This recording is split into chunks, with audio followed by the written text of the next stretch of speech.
5 وہ ایسی چیزیں جسے ہم نے روزہ کی حالت میں نہیں کرنا۔ اس کا مطلب یہ نہیں کہ روزہ کے بعد کرنا ہے۔ یہ سال کے بعد اللہ تعالیٰ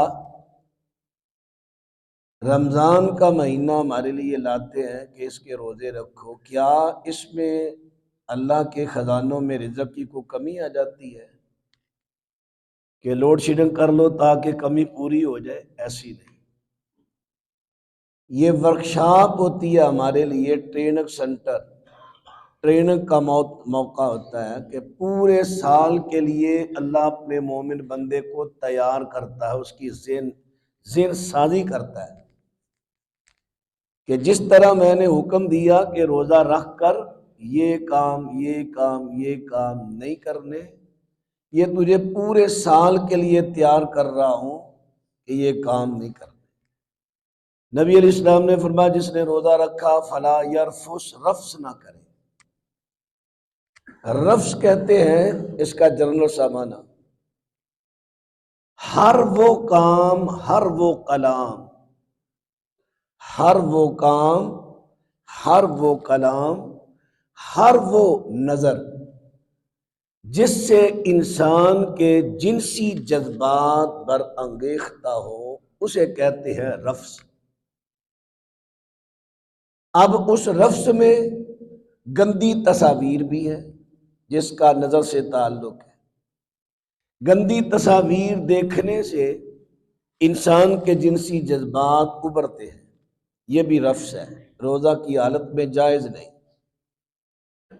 جائز تو کبھی بھی نہیں، لیکن بالخصوص روزہ کی حالت میں۔ پھر اسی طرح ایسے گیت، ایسے گانے جو انسان کے جذبات، جنسی جذبات کو برانگیختہ کریں، جیسا کہ حدیث اللہ کے رسول نے فرمایا گانا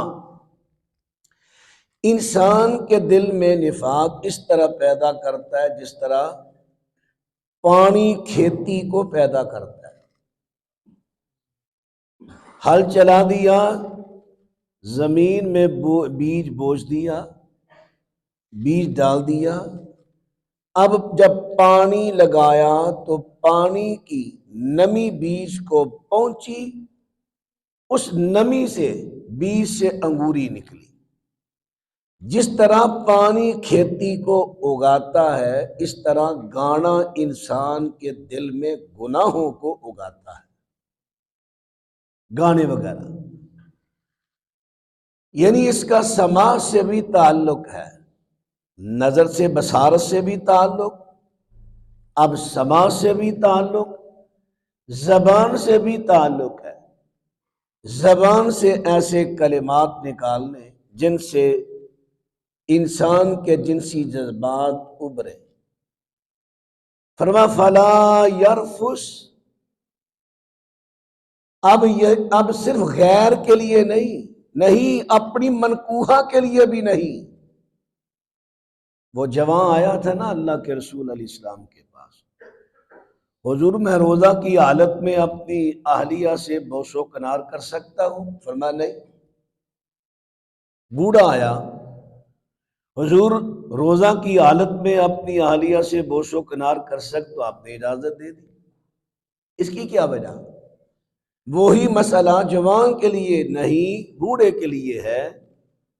جوان کے جذبات زیادہ ہے، خطرہ ہے، اپنے جذبات کو کنٹرول نہیں کر سکے گا، رس پہ اتر آئے گا، اور بوڑھا اس کے جذبات کنٹرول ہوتے ہیں۔ فلا یرفس، رفس اپنی اہلیہ سے بھی ایسی باتیں نہیں کرنی جس سے جنسی جذبات برانگیختہ ہو۔ فلا یرفس، روزہ کی حالت۔ ولا یجہل، جہالت بھی نہیں کرنی، اگرچہ جہالت کی بہت ساری قسمیں۔ شیخ محمد بن عبد الوہاب رحمہ اللہ نے کتاب التوحید میں اس کی بڑی اقسام نقل فرمائی۔ ان میں سے حضرت ابو ذر غفاری رضی اللہ عنہ کی بات ہمارے سامنے ہے جب انہوں نے اپنے غلام کو ماں کی آر دلائی، گالی دی، انہوں نے نبی علیہ السلام سے شکایت کی. آپ نے فرمایا ابو ذر تو ایسا آدمی ہے تجھ میں ابھی بھی جہالت باقی ہے. یعنی گالیاں دینا جہالت کی اقسام میں ہے. پھر حدیث میں تو واضح لفظ ہے فَإِنْ سَابَّقَ، اگر تجھے روزہ کی حالت میں کوئی گالی دے یا تجھ سے لڑائی کرے تو 2 مرتبہ کہہ دے انی صائم. بھائی میں نے گالی کا جواب گالی نہیں دے، میں نے لڑائی نہیں کرنی تجھ سے، میں نے روزہ رکھا ہے. ہمارے کیسے روزے ہیں؟ ہمیں سے اکثریت کی حالت یہ ہے روزہ بھی رکھا ہے گالیاں بھی جاری ہیں، روزہ بھی رکھا ہے لڑائیاں بھی جاری ہیں. نہیں، فلا یجہل، جہالت کا کوئی کام نہیں کرنا. اور یہ توخم پرستی بھی جہالت کی ایک بڑی قسم ہے. توخم پرستی، روزہ بھی رکھ لیا بیٹا بسر کی اذان ہو چکی ہے، اب کے بعد جھاڑو وغیرہ نہ دینا، رزق کی کمی ہوگی. یہ کیسا روزہ ہے؟ روزہ بھی رکھا ہے جہالت کی باتیں پھر کر رہا ہے. اللہ اکبر. ولا یجہل، روزہ رکھا جہالت کی باتیں نہیں کرنی، جہالت کے کام نہیں کرنے. 2 کام ہوئے. تیسرا فلا یسخب، روزہ رکھا ہے تو شور بھی نہیں ڈالنا. یسخب، شور بھی نہیں ڈالنا. ہمارے اکثریت روزے داروں کی ایسی ہے، روزہ بھی رکھا ہے ویسے ہی اونچی اونچی بولتے جائیں گے. نہیں بھائی، روزہ رکھا ہے بلا وجہ اونچی بولنا بھی نہیں، بڑے دھیمے انداز میں. روزہ ہمیں تہذیب سکھانے آیا ہے. اگر ہم وہی بدتمیزی بد تہذیبی، ہمارا روزہ کیسا ہے؟ روزے کے کچھ مقاصد ہیں. صرف بھوکے پیاسے رہنے کا نام روزہ نہیں. لیس الصیام من الاکل والشرب، صرف بھوکے پیاسے رہنے کا نام روزہ نہیں. انما الصیام من اللغو والرفث، روزہ تو نام ہے لغو سے بچنے کا نام، رفث سے بچنے کا نام، سخط سے بچنے کا نام، جہالت سے بچنے کا نام. اب میں نے رفث، جہالت اور سخت بیان کیا. اب آگے آتا ہے لغو. قرآن حکیم میں کئی جگہ اللہ تعالیٰ نے ارشاد فرمایا جو میرے مومن بندے ہیں وہ لغویات سے بچتے ہیں. لغو ہر اس کام کو کہتے ہیں جس کا کوئی مقصد نہ ہو،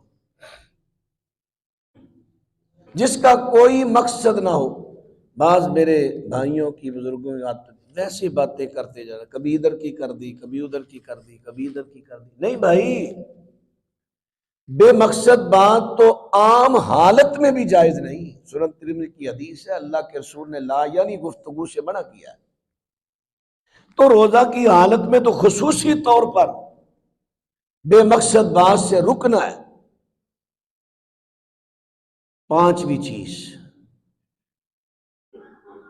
من لم یدع قول الزور والعمل به فلیس للہ حاجۃ فی ان یدع طعامہ وشرابہ. جو آدمی روزہ رکھ کر زور کو نہیں چھوڑتا، زور پر عمل کرنا نہیں چھوڑتا، اسے بھوکے پیاسے رہنے کا کوئی فائدہ نہیں، اس کا روزہ قبول نہیں ہوگا. اب زور کیا ہے؟ زور ہے دین میں جھوٹ بولنا. دین میں دنیاوی طور پر جھوٹ بولنا وہ تو کذب میں آ جاتا ہے نا. یہ زور، اس کا خاص تعلق، جو خاص اس کا معنی ہے وہ ہے دین میں جھوٹ بولنا. اگرچہ بعض دفعہ اصطلاحات میں اور جگہ بھی استعمال، جھوٹی گواہی پر بھی استعمال ہوتا ہے، کیونکہ گواہی دینا بھی تو ایک دین ہے نا. زور دیکھیں، چونکہ سوشل میڈیا کا دور ہے اور آپ جانتے ہیں کہ سوشل میڈیا ایک بے لگام گھوڑا ہے، جدھر جس کا جی چاہا اس نے دوڑا دیا. گھر بیٹھے بس دو چار انگل ہلائی، جو چاہا لکھ دیا، جو چاہا بول دیا، کوئی پوچھنے والا نہیں، کوئی پکڑنے والا نہیں۔ ابھی رمضان شروع نہیں ہوا، پوسٹیں لگنی شروع ہو گئی، جس نے کسی کو رمضان کی مبارک دی اللہ اس پر دوزخ کی آگ حرام کر دے گا۔ میں نے ساری عمر بدکاریاں کی، گناہ کیے، وہاں فلاں فلاں کیا، چلے ایک پوسٹ لگانے سے جہنم کی آگ حرام ہوگی، میں نے فارورڈ کر دیا ادھر ادھر تمام گروپوں میں، فیس بک پر وغیرہ وغیرہ۔ آپ معلوم ہے کہ یہ کتنا گناہ کیا، یہ زور ہے۔ یا ایھا الذین آمنوا ان جاءکم فاسق بنبأ فتبینوا، قرآن پر ایمان کس کا نام ہے؟ یہ جو قرآن کہتا ہے اس پر یقین کرو۔ جب تمہارے پاس کوئی خبر لے کر آئے اس کی تحقیق کرو۔ تم نے پہلے تحقیق کی؟ وہ پوسٹ آپ کے پاس جو آئی، آپ نے مولانا سلیم آصف صاحب سے شیئر کی، حضرت دیکھیں یہ بات درست ہے، یہ حدیث سے ثابت ہے؟ نہیں۔ میں ایک مثال دیتا ہوں، کوئی یہ نہ کہے کہ خاص ہمیں بات کر رہے ہیں، یہ جنت سی بات ہے۔ یعنی کسی بھی عالم سے تحقیق اس کی نہیں، فارورڈ کر دی۔ جتنا یہ جھوٹ بولنے والا مجرم ہے اتنے میں فارورڈ کرنے والا مجرم ہوں۔ کیوں؟ تبلیغ کس کی کرنی ہے؟ جھوٹ کی۔ بلغ ما انزل الیک من ربک، تبلیغ تو ہم نے کرنی ہے جو آسمان سے اترا ہے۔ اب ہمارے بعض ہمارا سٹیج بھی بے لگام ہوتا جا رہا ہے، صرف سوشل میڈیا ہی نہیں، ہمارا سٹیج جو بڑا ذمہ دار سٹیج تھا بے لگام ہوتا جا رہا ہے۔ آواز اچھی آ گئی، سوشل میڈیا پر کوئی 2 لاکھ روپیہ لگا دیا، خطیب صاحب ممبر پہ آ گئے، سٹیج پر آ گئے۔ حضرت آپ کس مدرسہ سے فارغ التحصیل ہیں؟ آپ تحصیلوں کی بات کر رہے ہو، میں تو ضلع بھی عبور کر چکا ہوں بھائی، آپ مجھے فارغ التحصیل پوچھ رہے ہیں؟ میں تو ضلع بھی عبور کر چکا ہوں۔ ہائے، امام مسلم رحمہ اللہ نے کتنی قیمتی بات لکھی مقدمہ میں۔ انہوں نے کہا جسے تم دین لینے کے لیے بلا رہے ہو، اور پہلے دیکھ لو اس کو دین بھی آتا ہے یا نہیں۔ آگے ہمارا بھی عالم یہی ہے، بے لگام ہوتا جا رہا ہے ہمارا سٹیج۔ جو خطیب آتا ہے جو چاہتا ہے زبان پہ آتی ہے وہ بات کر دیتا ہے۔ اگر کسی نے پوچھ لیا حضرت یہ میں نے پہلی دفعہ بات سنی ہے، ٹھیک ہے حضرت اس کا حوالہ ہی دے دے۔ تو کون حوالہ پوچھنے والا؟ اور ساتھ جو بلانے والے ہیں وہ سب سے آگے ہوتے ہیں، پٹائی کر دیں گے، تو کون ہوتا ہے پوچھنے والا؟ یہ ہمارے سٹیج کا عالم ہوتا جا رہا ہے۔ اللہ اکبر، اللہ اکبر۔ اللہ تعالی ہمارے سٹیج کی حفاظت فرمائے۔ زور کی بات کر رہا ہوں دین میں۔ اب دیکھیں نا، نہ یہ حدیث ہے اور نہ یہ قرآن کی آیت ہے، اور نہ یہ کسی صحابی کا قول ہے کہ جس نے کسی کو رمضان کی مبارک دی اس پر جہنم کی آگ حرام۔ خود ہی کسی نے بنائی اور آگے فارورڈ کر دی۔ اب آگے آگے چل رہی ہے ہر سال، حالانکہ کئی علماء اس کا رد بھی کر رہے ہیں لیکن پھر بھی چل رہی ہے۔ اللہ کے بندو، آپ کون ہیں؟ آپ اہل توحید ہیں۔ کنتم خیر امۃ اخرجت للناس تأمرون بالمعروف وتنہون عن المنکر وتؤمنون باللہ۔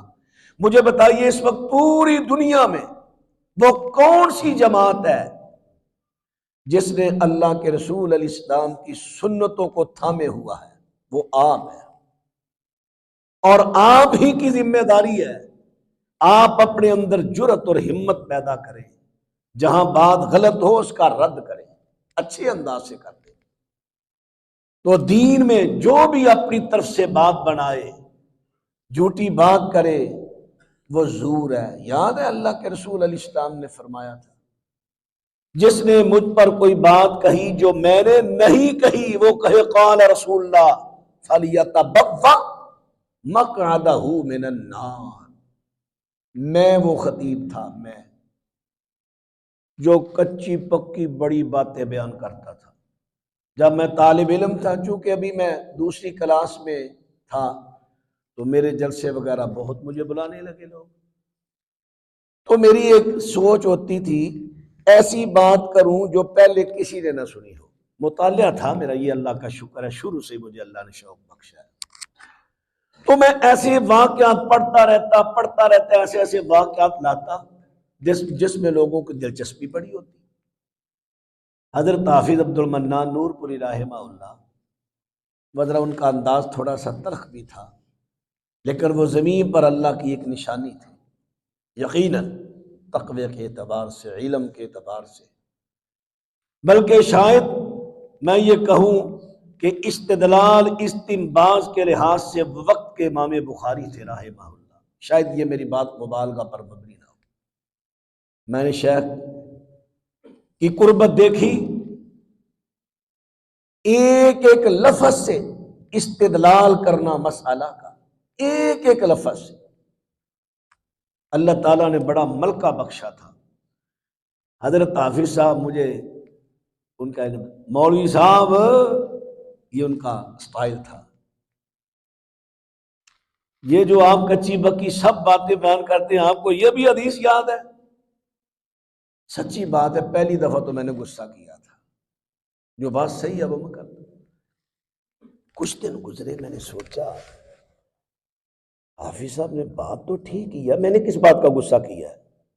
بس اسی دن سے اللہ تعالیٰ نے اپنی رحمت فرمائی، مجھ پر انقلاب طاری ہو گیا۔ پھر میں نے وہی اپنی کتابیں جو لکھی تھی جس میں ضعیف روایات، میں نے خود اس کی تصحیح کی، دوبارہ شائع کی۔ میں نے کہا بھائی، اور آخر وہ روایتیں میں نے حذف نہیں کی، لکھی آخر پر، اس باب اور اس مضمون میں ضعیف اور موضوع من گھڑت روایات۔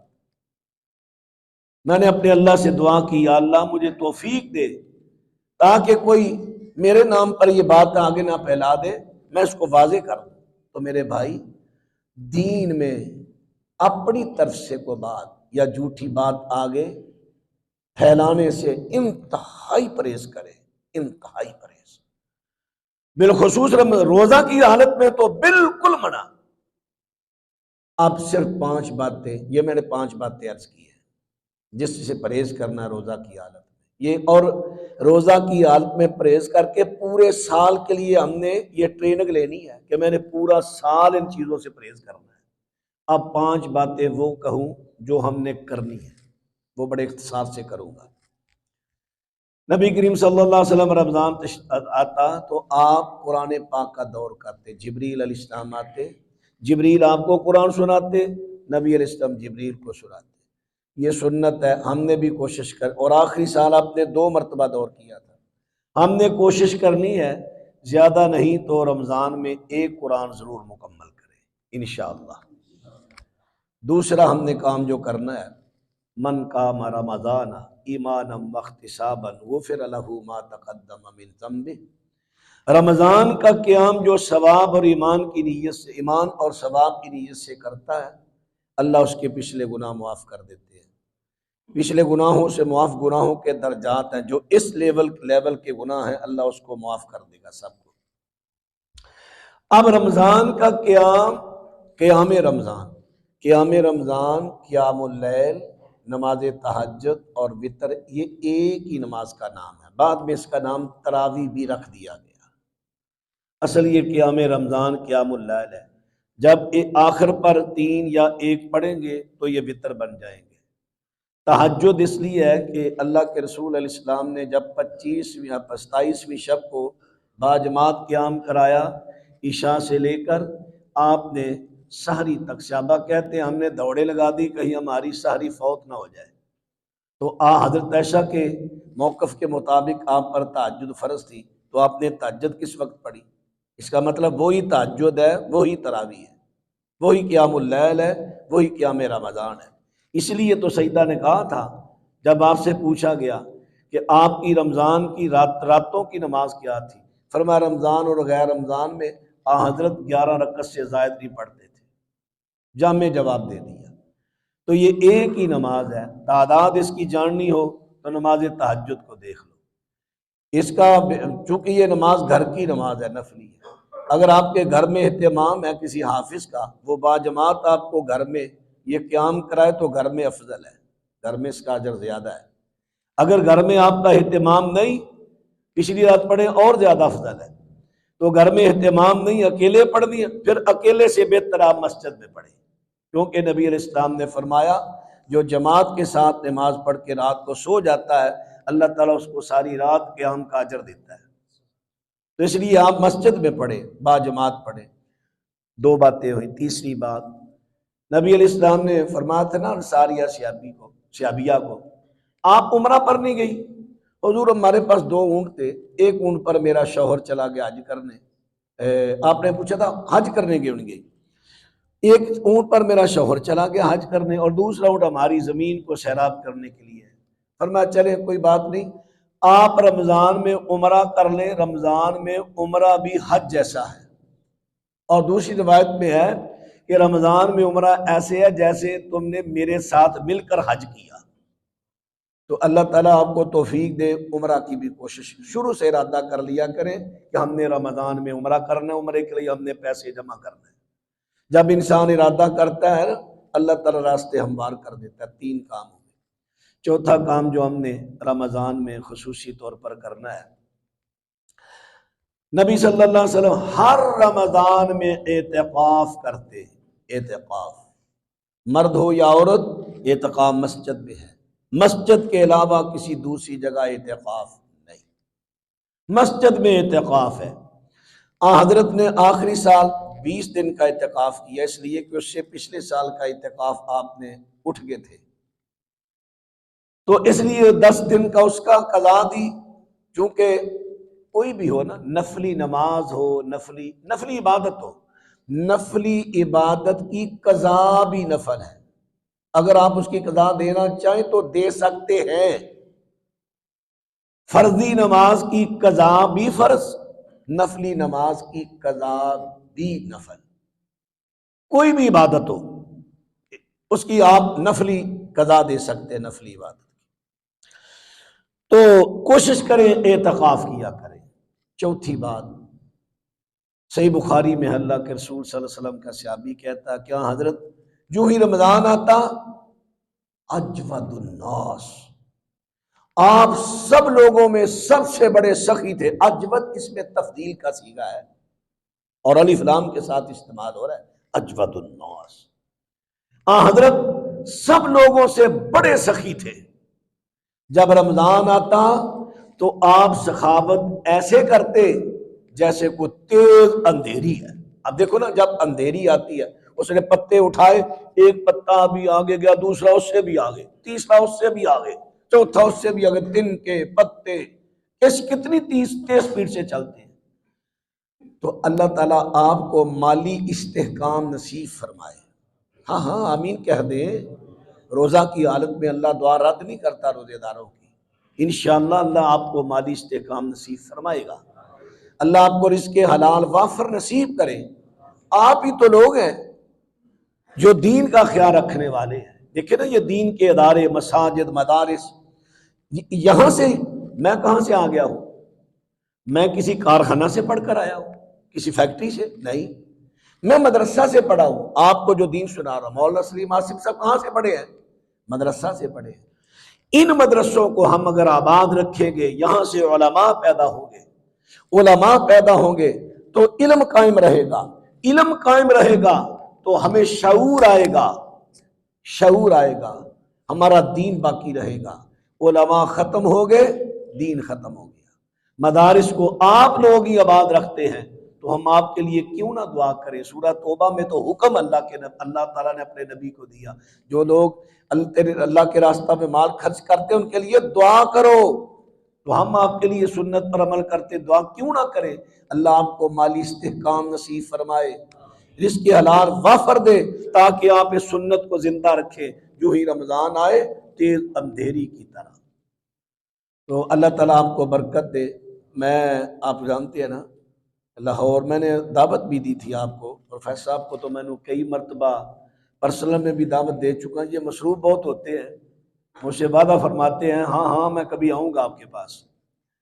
تو تقریباً 2-2.5 سال میں اللہ تعالیٰ کی رحمت ہوئی، جو باگڑیاں چوک ہے نا، باگڑیاں چوک سے آگے جائیں کالج روڈ آتا ہے، کالج روڈ چڑھتے ہی آپ نے لیفٹ ہونا ہے، پہلا چوک جو آئے گا امیر چوک، چوک کے اندر ہی دکانوں کے پیچھے، مین پر دکانیں ہیں، پیچھے مسجد ہے، وہاں اللہ تعالیٰ نے توفیق دی۔ اب درس نظامی کی ہماری دوسری کلاس مکمل ہو چکی ہے، لڑکوں کی شعبہ حفظ بھی جاری ہے، اب ہماری تیسری کلاس عالمیہ کی شروع ہوگی، عالیہ کی، عالیہ اول کی۔ ہم نے رمضان میں چھٹیاں نہیں کراتے، آمد درس میں ہو جاتی ہے، لیکن میرا موقع، ہمارے بھی استاد کہتے ہیں چھٹیاں کرنا، میں نے کہا نہیں، چھٹی نہیں کرانی۔ ہمیں بھی پتا ہے کہ رمضان کا مہینہ، 1.5 مہینہ، 2 مہینے چھٹی بن جاتی ہے، راشن کے پیسے بچیں گے، لیکن میں کہتا ہوں نہیں، بچہ تو ایک چھٹی کرے نا تو اس کا ذہن تھوڑا سا بدل جاتا ہے، تو میں کہتا ہوں یہ لگے رہے، یہ پڑھتے رہے، اللہ کا فضل ہے۔ میں زیادہ باتیں تو نہیں کرتا، کبھی آپ کا اتفاق ہو آ کر ہمارے بچوں کا ٹیسٹ لیں، پھر آپ کو پتہ چلے گا کہ ہاں ضرورت تھی، اس کو بڑھانا چاہیے تھا ادارہ۔ تو اب ہم نے مسجد کے جو وضو خانہ ہے اور مسجد کا گراج، اس پر لینٹر ڈال کر وہاں اوپر عورتوں کے جمعے کی جگہ، نماز کی جگہ، نماز تراویح کی جگہ اور بچیوں کا ادارہ رمضان کے بعد ہم کلاس شروع کر رہے ہیں، تو وہاں پر دیواریں قریب ہیں، اب ہم نے لینٹر ڈالنا ہے، تو آپ ایسا کریں، زیادہ نہیں، کوشش کریں 20 بوری کا انتظام آپ کر دیں، باقی اللہ کر دے گا۔ 1300 کی بوری ہے، تو دعا کرتے ہیں، اس کے بعد کوشش کریں سب بھائی اپنا حصہ ڈالیں، جیسے پہلے آپ ڈالتے ہیں اسی طرح ڈالیں۔ اتفاق کبھی ادھر آنے کا ہو تو ضرور تشریف لائیں، معائنہ کریں، مشاہدہ کریں، دیکھیں آپ کے پاس سے جو پیسے لے کر جاتا ہوں وہ لگتے بھی ہیں کہ نہیں، یہ تحقیق کریں، حق بنتا ہے آپ کا، کریں۔ تو اللہ تعالیٰ آپ کو برکت دے، اللہ میرا اور آپ کا حامی و ناصر ہوئے، یا اللہ جتنے بیمار ہیں سب کو شفا دے دے، اللہ اپنی رحمت فرما، جتنے مومن موقع دنیا سے جا چکے ان کی قبر منور فرما، یا اللہ سب کو رزق حلال وافر نصیب فرما، حرام کے لقمہ سے ہمیں محفوظ فرما، اللہ ہمارے فلسطین مسلمانوں کی مدد فرما، صلی اللہ علی النبی وآلہ وصحابہ اجمعین برحمتک یا ارحم الراحمین۔ ایک ایک بوری بھی آپ کریں گے نا کوشش، تو 20 سے بھی زیادہ ہو جائے گا، آپ کریں کوشش۔